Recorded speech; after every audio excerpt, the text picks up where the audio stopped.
자, 오늘은 여호수아 3장 1절로 6절 말씀을 통해서 하나님의 언약궤를 앞세우고 이와 같은 제목으로 함께 하나님의 마음을 나누시겠습니다. 제가 한 짤막한 그 기사의 서두 한 부분을 읽어드리겠습니다. 다시 시작이다. 헌정사상 처음으로 대통령을 파면한 대한민국은 이제 한 번도 가보지 않은 길 위에 서게 됐다. 과거의 적폐를 청산하고 현재의 상처와 혼란을 수습하면서 미래의 비전을 열어야 하는 시대적 소명을 아는 것이다. 이상의 내용은 그 2017년 3월 13일자 우리 한국일보 굿바이 낡은 리더십 이와 같은 내용의 그 제목의 기사의 한 부분입니다.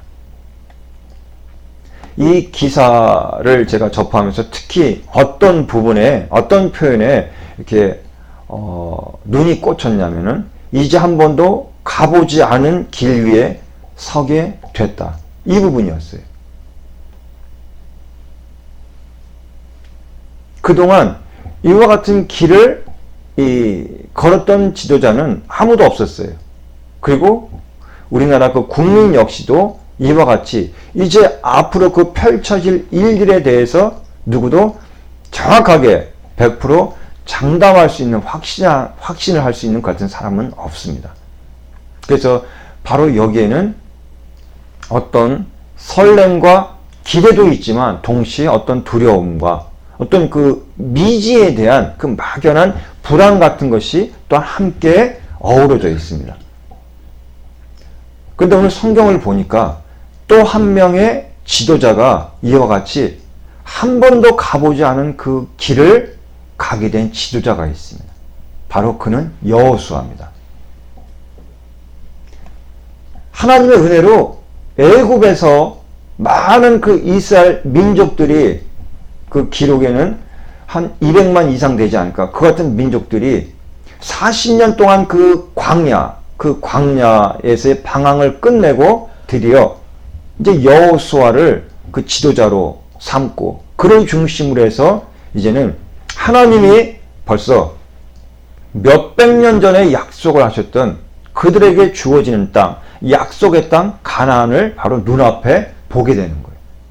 그리고 그 이스라엘 백성과 함께 가장 선봉에 서서 그들을 이끌고 하나님이 약속하신 그 땅을 점령을 해야 되는데 바로 그가 여호수아였어요. 그래서 방금 전에 한국일보의 그 짤막한 그 기사의 서두 부분을 읽어드렸는데 바로 여기에서 나왔던 그 표현, 이제 한 번도 가보지 않은 길 위에 서게 됐다. 이것이 여호수아와 그를 따르는 당시 이스라엘 백성의 마음이었어요. 어떤 설렘과 기대, 그러나 그에 못지않은 어떤 두려움. 과연 이 길을 우리가 제대로 갈 수 있을까? 하나님이 약속하신 그 축복을 우리가 온전히 우리 안에 품고 우리의 것으로 또한 쟁취할 수 있을까라는 그 어떤 막연한 그 불안도 있었을 겁니다.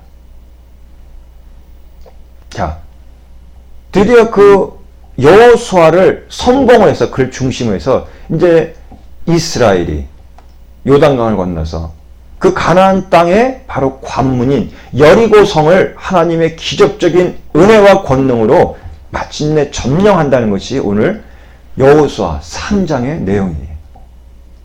우리 4절을 보면 이런 구절이 있습니다. 너희가 이전에 이 길을 지나보지 못하였음이니라. 아멘. 바로 이 구절 때문에 제가 한국일보 2017년 3월 13일자를 읽어드린 겁니다.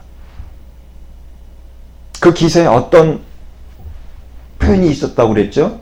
이제 한 번도 가보지 않은 길 위에 서게 됐다. 이 마음이 또한 여호수아의 마음이었어요.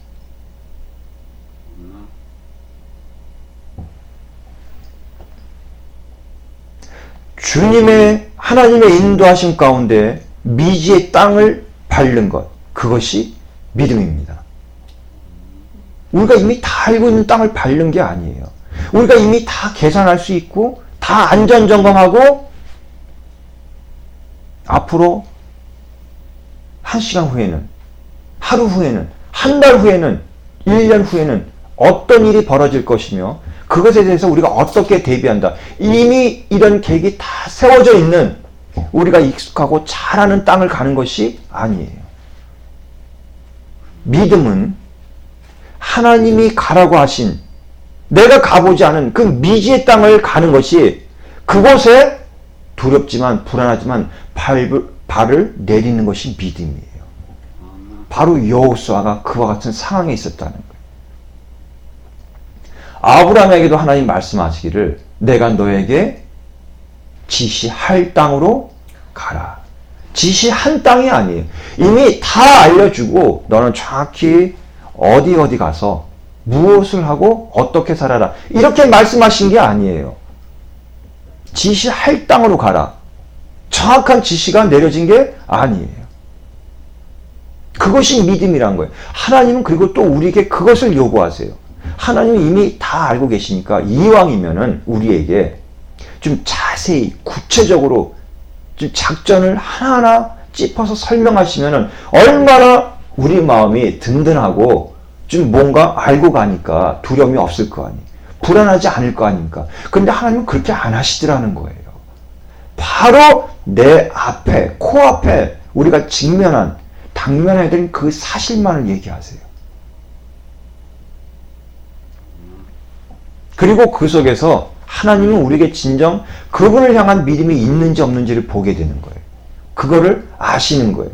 그리고 또한 우리는 바로 코앞에 있는 사실밖에는 모르는 가운데서 하나님이 하라고 하셨기 때문에 발을 내딛는 순간에 그때 비로소 우리 안에 믿음이 증명이 됩니다. 아멘. 따라서 믿음의 생활에서 결코 빼놓을 수 없는 단어가 하나 있습니다. 그것은 담대함이에요.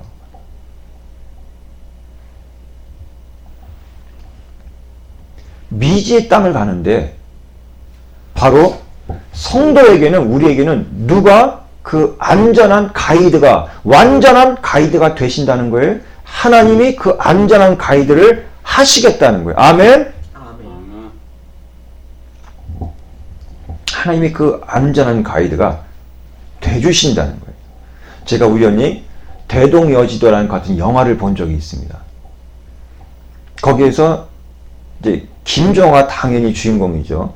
그런데 그 김정호가 이와 같이 대동여지도라는 당시로서는 정말 가장 최상의, 최고의 아주 구체적이고 정확한 우리나라 지도를 만들게 된 원인에 대해서 잠깐 이렇게 묘사를 한 부분이 있었어요. 이 김정호의 어린 시절에 그 아버지가 그 관아로부터 어떤 명령을 받게 돼요. 한 번도 가보지 않은 어떤 지역을 가라는 거예요. 그러니까 이 김정호의 그 아버지가, 그리고 이제 여러 명의 그 여행을 같이 할 일행을 꾸려서 그 관아의, 나라의 명령대로 그 낯선 땅을 이제 가게 되는데 가이드가 없는 거예요. 그러니까 무엇을 의지해서 가게 됐냐면 그 관아에서 내준 그 지도를 보고 거기를 찾아가게 됩니다. 근데 당시는 아주 추운 겨울이었어요. 근데 엄청난 문제가 발생을 하게 돼요. 이미 그곳을, 길을 잘 아는 가이드가 없는 상태에서 지도만 믿고 가는데 그 지도가 엉성하기 이를 데 없는 지도였던 거예요. 그러니까 그 지도만 보고 목적지를 향해서 갔던 김정호 그 아버지를 포함한 그 일행이 비참한 결말을 맺게 돼요. 그 추운 겨울날 길을 잃어갖고 다 얼어 죽어요. 그래서 영화에서는 바로 이런 사건이 김정호로 하여금 왜 그렇게 구체적이고 정확한 지도, 일일이 많은 세월을 걸쳐서 발품을 팔면서 지도를 제작하게 되는지 그 원인으로 제시를 하고 있습니다. 제가 여기서 말씀드린 것은 뭐냐면은 하나님이 우리에게 미지의 땅을 가라고 하셨을 때는 그분이 직접 가이드를 하시겠다는 거예요. 아멘? 내가 너의 갈 길을 알려주겠다는 거예요. 그러니까 한 발 한 발 믿음으로 나만 보고 따라오라는 거예요. 이것이 하나님 뜻이에요. 잘못된 가이드를 우리 앞에 세웠을 때 우리는 구덩이에 빠질 수도 있고 심지어 죽을 수도 있습니다. 이 대동여지도에서 방금 말씀드렸던 것처럼. 근데 하나님은 완전한 가이드가 되세요. 아멘? 우리를 끔찍히 사랑하시는 가이드예요. 우리를 절대 놓지 않으시고 우리를 끝까지 인도하시고 우리를 안전하게 보호하시는 그 같은 분이 되십니다. 우리를 미지의 땅으로 인도하시는 그 하나님의 뜻은 뭡니까? 그곳에 이미 하나님이 예비하신 계획이 있다는 거예요. 하나님이 우리를 그냥 골탕 먹이려고 그냥 막연히 훈련시키시려고 우리가 한 번도 가보지 않은 땅으로 우리를 무조건 밀어넣는 게 아니에요. 그곳에 나를 보고 믿음으로 한 발 한 발 딛고 가봐라. 그곳에 내가 너를 위하여 너희들을 위하여 예비한 계획이 있다라는 거예요. 이것이 하나님의 뜻입니다. 예수님은 심지어 십자가에서의 그 죽음의 길마저도 오직 하나님 아버지만 바라보면서 가셨어요. 예수님의 그 극도의 두려움이 표현되죠. 겟세마네 동산에서 기도하실 때. 이제 십자가에서 죽음을 코앞에 두고 그곳에서 기도하실 때 하나님 아버지 모든 걸 다 하실 수 있지 않으십니까? 할 수만 있다면은 이 잔을, 즉 이 십자가의 죽음의 이 잔을, 이 길을 내가 한 번도 가보지 않은 이 길을, 그러기에 두렵게 이를 데 없는 이 길을 피할 수 있게 해주세요. 기도하셨어요.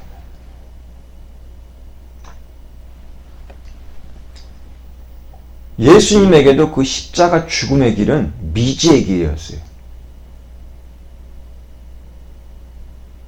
오직 하나님만이 아시는 길이었어요. 근데 그 길을 오직 하나님만 바라보고 믿음으로 그 길을 한 발 한 발 인내하면서 걸으셨던 거예요. 그리고 그 결과는 뭐였습니까? 하나님 우편에 서시는, 하나님 우편에서 우리를 위해 중보하시는 그 같은 영광의 자리에 앉게 된 겁니다. 아멘? 하나님이 미지의 길을 우리에게 걸으라고 말씀하셨을 때는 그 미지 그곳에 우리를 위해 예비하신 은혜와 축복이 있다는 의미예요.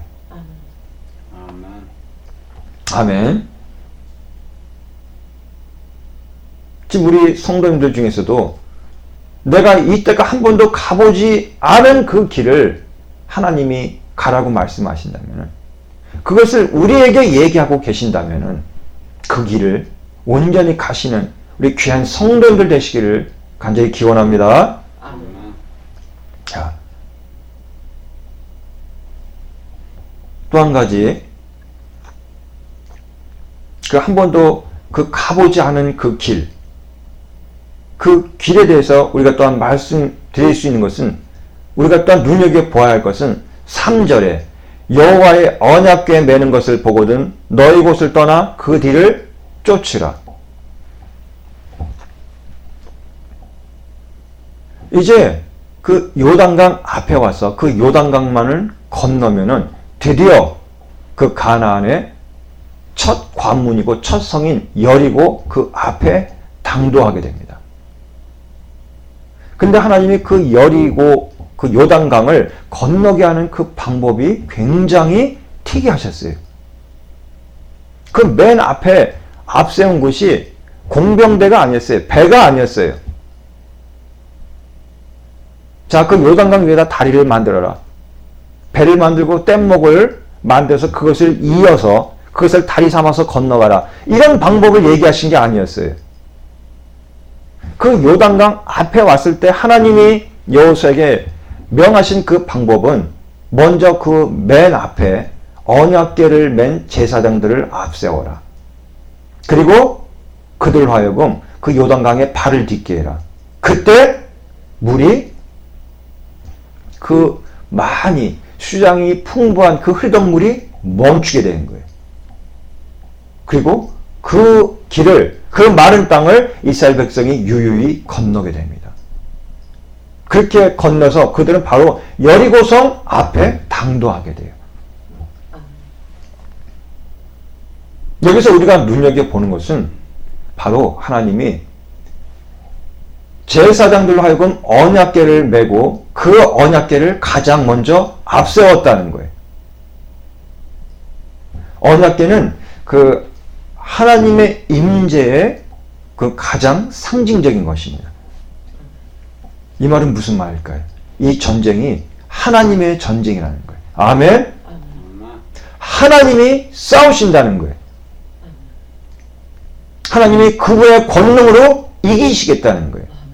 따라서 너의 힘과 너의 전투력과 너의 그 머리수를 의지하지 말고 하나님을 의지하라는 같은 의미입니다. 직접 하나님이 하신다는 거예요.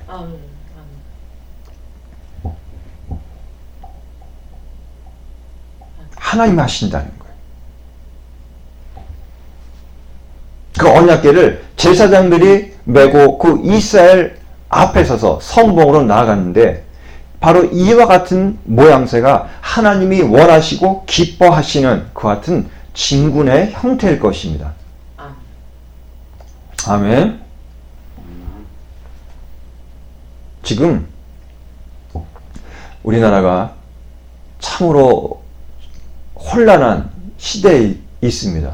여러 가지 대내적으로 많은 어려움들이 있었고 또한 바로 얼마 전에는 그야말로 그동안 모든 국민의 관심을 집중시켰던 큰 사건이 또한 일단락 되기도 했습니다.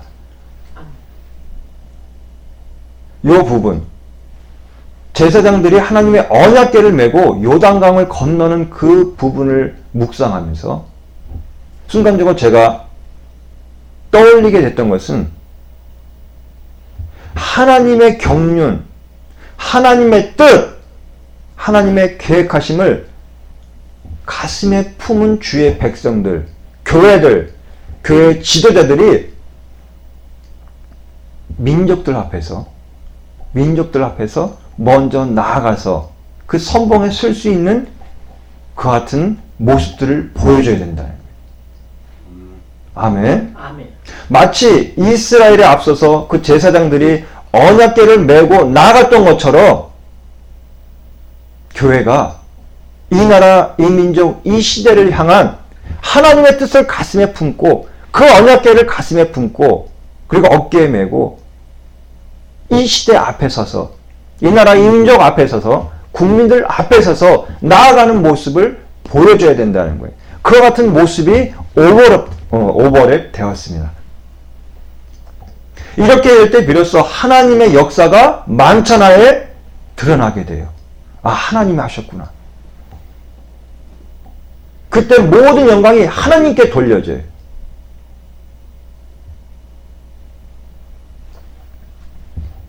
이번 지금 우리나라가 그 겪고 있는 이와 같은 여러 가지 상황들, 혼란들, 그리고 또 새로운 희망들, 이것은 이 나라 이민족에게도 새로운 기회가 될 수 있습니다.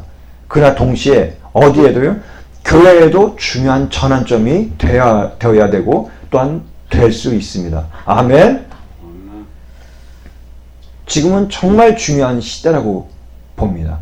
그리고 이와 같은 시대에 참으로 교회도 그 흐름 속에서 그 요인이 흐르는 그 흐름 속에서 하나님의 뜻과 하나님의 음성을 들을 수 있어야 돼요. 다시 한번 새로워지는 은혜와 역사가 있어야지만 됩니다.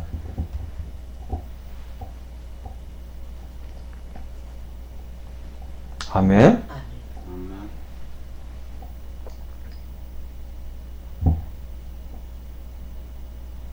이스라엘 백성 앞서 나아가면서 언약궤를 맨 제사장들, 그들이 요단강에 발을 내디뎠을 때 그 흐르던 물이 멈추는데 그것을 마음속으로 그리면서 그것을 묵상하면서 우리나라 민족 그 앞에 나아가 시대 앞에 나아가서 하나님의 경륜을 그 어깨에 메고 나가는 주의 백성들의 모습이 떠올랐습니다. 그것이 마음속에 오버랩됐어요.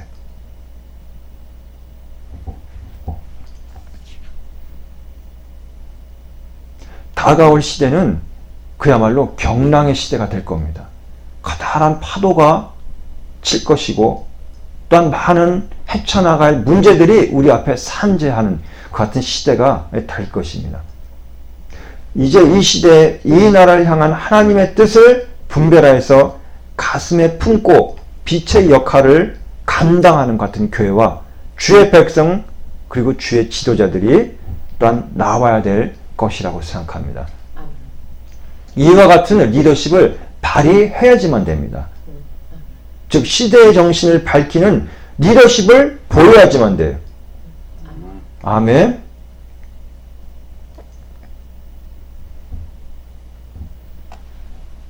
진정 교회에 주신 그 선지자 역할을 이젠 온전히 감당해야 될 것 같은 때가 됐다고 봅니다.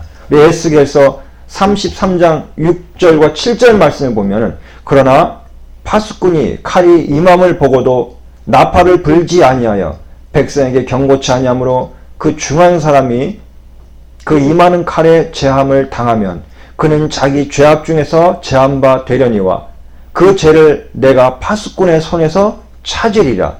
7절 인자야 내가 너로 이스라엘 족속의 파수꾼을 삼음이 이와 같으니라. 그런즉 너는 내 입의 말을 듣고 나를 대신하여 그들에게 경고할지니라. 아멘. 아멘. 이제는 주의 백성들이 교회들이 이와 같은 역할을 이 시대에 이 나라 이 민족 가운데 감당을 해야지만 됩니다. 이것이 또한 하나님의 뜻입니다. 이것을 또한 감당할 때 나중에도 우리가 하나님 앞에 하나님 우리가 하나님 주신 파수꾼에서의 역할을 온전히 감당했습니다 라고 이와 같이 또한 하나님 앞에서 고백할 수 있을 것입니다. 아멘. 아멘. 이 시간 오늘 말씀을 생각하시면서 기도하시겠습니다.